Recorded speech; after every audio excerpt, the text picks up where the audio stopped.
ओम नमो भगवते वासुदेवाय। ओम नमो भगवते वासुदेवाय। ओम नमो भगवते वासुदेवाय। स्वागत है सभी दर्शक साथियों का आपके अपने YouTube चैनल रामकृष्ण जी शिवम स्टूडियो में। मैं रामकृष्ण शास्त्री आगरा से आप लोगों के बीच में धार्मिक कथा, व्रत कथा एवं अन्य जानकारियां लेकर के आते रहते हैं। तो आज भी बहुत ही महत्वपूर्ण जानकारी लेकर के आए हैं। मार्च 2025 में फाल्गुन शुक्ल एकादशी कब है, तो जानते हैं इसका शुभ मुहूर्त, पारायण का समय, पूजा विधि और व्रत कथा और विष्णु चालीसा का पाठ किस तरीके से करना चाहिए, क्या करें एकादशी में, क्या नहीं करें, और ये कौन सी एकादशी है, ये आमल एकादशी, और इसके बारे में संपूर्ण जानकारी इस वीडियो में देने वाले हैं। तो वीडियो को कृपया स्किप न करें, पूरा वीडियो देखें। संपूर्ण जानकारी इस वीडियो में देने वाले हैं। अभी तक आपसे निवेदन करना चाहेंगे, अभी तक आपने चैनल को सब्सक्राइब नहीं किया तो प्लीज़ चैनल को जरूर सब्सक्राइब करें, बेल को प्रेस करके रखें जिससे नोटिफिकेशन आपको सबसे पहले मिलते रहें। चलिए ज़्यादा समय नहीं लेते हुए प्रारंभ करेंगे कि मार्च एकादशी 2025 कब व्रत रखा जाएगा। तो सही तिथि, पूजा विधि, शुभ मुहूर्त, सबकी जानकारी आपको इसमें देने वाले हैं। हिंदू धर्म में एकादशी व्रत को बहुत ही महत्वपूर्ण माना जाता है। इस दिन भगवान विष्णु और माता लक्ष्मी की पूजा की जाती है और मान्यता के अनुसार इस दिन व्रत करने से व्यक्ति के जीवन को तमाम परेशानियों से छुटकारा मिलता है। एकादशी तिथि भगवान विष्णु और माता लक्ष्मी को प्रसन्न करने और उनका आशीर्वाद प्राप्त करने के लिए सबसे उत्तम तिथि मानी गई है। इस दिन लोग विधि विधान से जगत के पालनहार श्री हरि विष्णु और धन की देवी लक्ष्मी जी की पूजा किया करते हैं। कहते हैं कि इस दिन व्रत करने से व्यक्ति को जीवन से सभी पापों से मुक्ति मिलती है और सभी मनोकामनाएं भी पूरी होती हैं। यह माह में 2 बार आया करती है एकादशी। तो जानते हैं मार्च माह में यह व्रत कब रखा जाएगा। तो हिंदू पंचांग के अनुसार मार्च की पहली एकादशी यानी फाल्गुन मास शुक्ल पक्ष की आमल की एकादशी तिथि शुरुआत 9 मार्च को सुबह 7:45 पर होगी। वहीं तिथि का समापन 10 मार्च को सुबह 7:44 पर होगा। उदया तिथि के अनुसार इस बार आमल की एकादशी का व्रत 10 मार्च को रखा जाएगा। चलिए जानते हैं पंचांग के अनुसार मार्च की इस एकादशी के बारे में। इस आमल की एकादशी के दिन आपको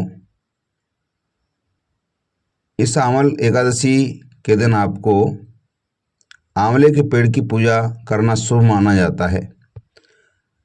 और किस दिन आंवल की एकादशी का व्रत रखा जा रहा है आपको अभी बता ही दिया है। पारायण का समय क्या है, शुभ मुहूर्त क्या है, महत्व क्या है,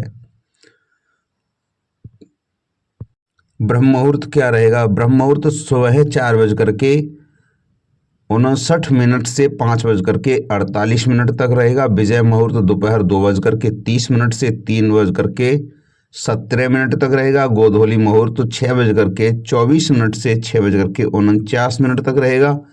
निशिता मुहूर्त रात्रि 12:07 से 12:55 तक रहेगा। अभिजीत मुहूर्त 12:08 दोपहर से 12:55 तक रहेगा। अमृतकाल 6:12 दोपहर से 7:52 रहेगा। पंचांग के अनुसार आमल की एकादशी का व्रत का पारायण 11 मार्च 2025 मंगलवार को किया जाएगा। व्रत पारण का शुभ मुहूर्त 6:35 से सुबह 6:35 से सुबह 8:13 तक रहेगा। आमल एकादशी पर यह शुभ योग बन रहा है। वैदिक पंचांग के अनुसार आमल की एकादशी के दिन काफी शुभ योगों का निर्माण हो रहा है। इस दिन पुष्य नक्षत्र के साथ शोभन अत्यगंड के साथ सर्वार्थ सिद्धि योग का निर्माण हो रहा है। और जानते हैं आमल की एकादशी का महत्व क्या है। आमल की एकादशी के दिन भगवान विष्णु की पूजा करने के से कई तीर्थों के दर्शन करने के बराबर पुण्य की प्राप्ति होती है। इस दिन विष्णु जी की पूजा करने से मोक्ष की प्राप्ति होती है। इसके अलावा इस दिन आंवल की पूजा करना बहुत ही शुभ माना जाता है। मान्यता है कि आंवल के पेड़ के में विष्णु जी का वास होता है, इसलिए इस दिन इसकी पूजा करने से जातकों को हर तरह से दुख, दर्द और पापों से मुक्ति मिल जाती है। आइए अब जानते हैं आमल एकादशी की विधि क्या है, आरती क्या है और व्रत कथा क्या है। तो यह व्रत 1000 गोदान करने का फल देता है आमल की एकादशी। इसकी व्रत कथा क्या है कि एक दिन मानधाता बोले कि हे वशिष्ठ जी, यदि आप मुझ पर कृपा करें तो किसी ऐसे व्रत की कथा कहिए जिससे मेरा कल्याण हो।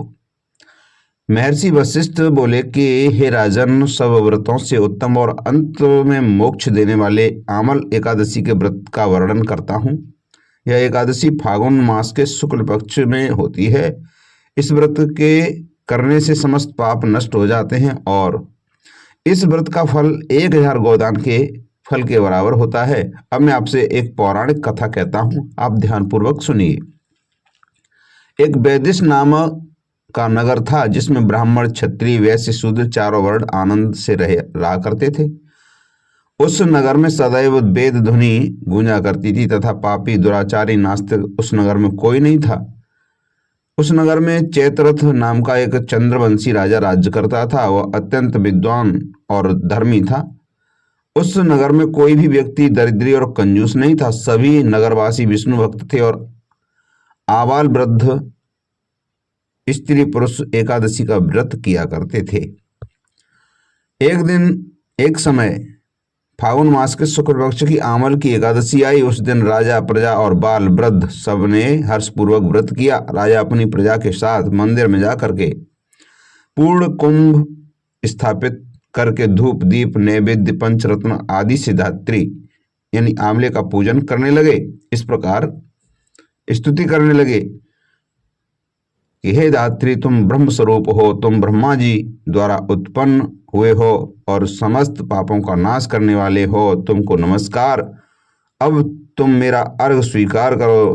तुम श्री रामचंद्र जी द्वारा सम्मानित हो। मैं आपकी प्रार्थना करता हूँ, अतः आप मेरे समस्त पापों को नाश करो। उस मंदिर में सबने रात्रि को जाड़ किया। रात के समय वहां पर एक बहेलिया आया जो अत्यंत पापी और दुराचारी था।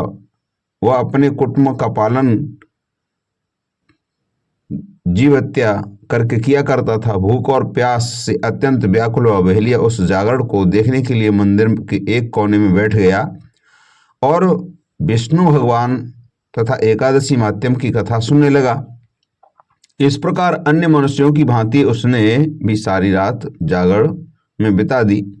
प्रातःकाल होते ही वह सब लोग अपने घर चले गए तो बहेलिया भी अपने घर चला गया। घर जाकर के उसने भोजन किया। कुछ समय बीतने के पश्चात उस बहेलिया की मृत्यु हो गई।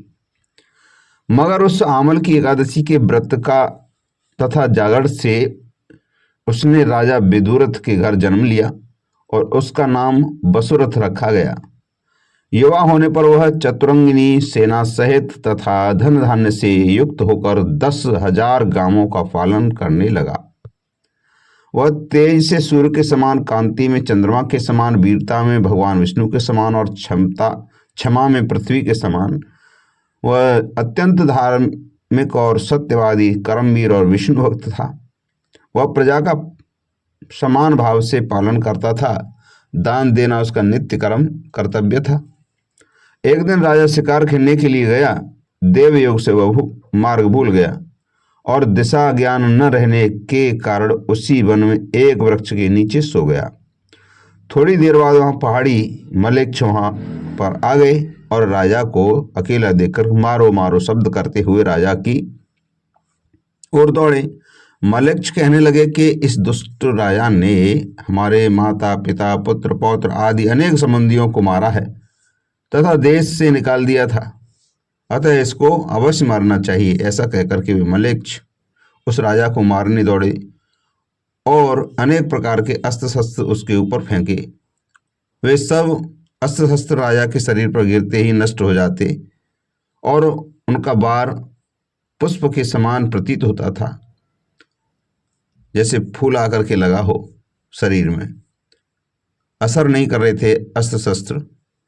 अब उन मलेच्छों के अस्त्र शस्त्र उल्टा नहीं उन्हीं पर प्रहार करने लगे, जिससे वे मूर्छित होकर गिरने लगे। उसी समय राजा के शरीर से एक दिव्य स्त्री उत्पन्न हुई। वह स्त्री अत्यंत सुंदर होते हुए भी उसकी भ्रुकुटी टेढ़ी थी, उसकी आंखों में लाल लाल अग्नि निकल रही थी, जिससे वह दूसरे काल के समान प्रतीत होती थी। वह स्त्री मलेच्छों को मारने दौड़ी और थोड़ी ही देर में उसने सब मलेच्छों को काल के गाल में पहुंचा दिया। जब राजा सोकर उठा तो उसने मलेच्छों को मरा हुआ देखकर कहा कि इन शत्रुओं को किसने मारा है? इस वन में मेरा कौन हितैषी रहता है? वह ऐसा विचार कर ही रहा था, तब आकाशवाणी को, ये राजा, इस संसार में विष्णु भगवान के अतिरिक्त कौन तेरी सहायता कर सकता है? इस आकाशवाणी को सुनकर के राजा अपने राज्य में आ गया और सुखपूर्वक राज्य करने लगा। महर्षि वशिष्ठ बोले कि हे राजन, यह आमल की एकादशी के व्रत का प्रभाव था। जो मनुष्य इस आमल की एकादशी का व्रत करते हैं वह प्रत्येक कार्य में सफल होते हैं और अंत में विष्णु लोक को प्राप्त होते हैं। चलिए, एकादशी पर विष्णु पूजन का विशेष महत्व है। यह विष्णु चालीसा विष्णु जी को बहुत ही प्रिय है और एकादशी पर यह विष्णु चालीसा का पाठ पढ़ने से सारे दुख दर्द दूर होते हैं। तो आइए प्रारंभ करते हैं श्री विष्णु चालीसा। विष्णु सुनिए विनय सेवक की चितलाय, कीर्ति कुछ वर्णन करूं दीजे ज्ञान बताए।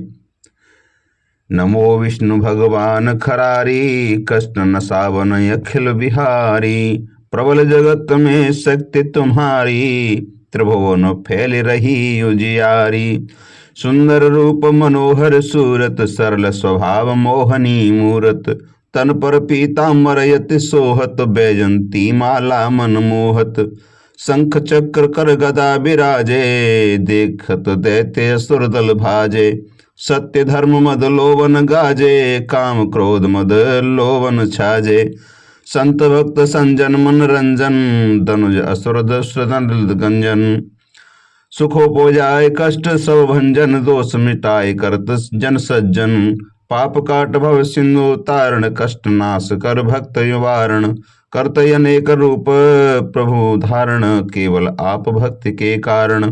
धरणी धेनु बन तुम्हें पुकारा, तब तुम रूप राम का धारा। 12 उतारे सुरदल मारा, रावण आदिक को संहारा। आप बराह रूप बनाया, हरणाक्ष को मार गिराया।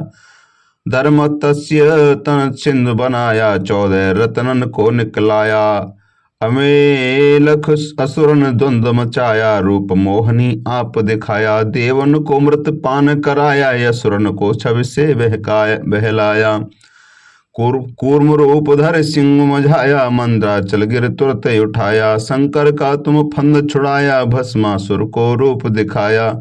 वेदन को जब असुर डुबाया, कर प्रबंध उन्हें ढुड़वाया। मोहित बनकर खलह नचाया, उस ही कर से भस्म कराया। असुर जलंधर यत्य बलदाई, शंकर से उनकी लड़ाई। हार पार शिव सकल बनाई, कीन सती से छल खल जाई। सुमिरन की तुम शिवरानी, बतलाई सब विपत कहानी। तब तुम बने मुनि स्वर ज्ञानी, वृंदा की सब सुरत भुलानी। देखत 3 धनुज शैतानी, वृंदा आए तुम्हें लिपटानी। हो स्पर्श धर्म छित हानि, हना असुर और शिव शैतानी। तुम ने ध्रुव प्रहलाद युवारे हिरणाकुश यादिक खल मारे गढ़ का और अजामिल तारे बहुत भक्त भव सिंधु उतारे हरऊं सकल संताप हमारे कृपा करऊं हर सिर जनहारे देखऊं मैं निज दर्श तुम्हारे दीन बंधु भक्तन हितकारे चहत आप सेवक दर्शन करहु दया अपनी मधुसूदन जानू नहीं योग्य जप पूजन हो यज्ञ स्तुति अनुमोदन शील दया संतोष सुलक्षण विदित नहीं व्रत बोध विलक्षण करहु कृपा की सुविधि पूजन कुमित विलोक के होत दुख भीषण करहु प्रणाम कौन विधि सुमिरण कौन भांति में करहु समर्पण सुरमुनि करत सदा शिव काई हर्षित रहत परम गति पाई दीन दुखन पर सदा सहाई निज जन जान लेव अपनाई पाप दोष संताप न सावो भव बंधन से मुक्त करावो सुख संपत्ति दे सुख उपजावो निज चरण को दास बनावो निगम सदा ये विनय सुनावे पढ़े सुने जो जन सुख पावे। ओम नमो भगवते वासुदेवाय। ओम नमो भगवते वासुदेवाय। ये संपूर्ण हुआ। अगली जानकारी के साथ मिलेंगे, तब तक के लिए जय श्री राधे कृष्णा, हर हर महादेव।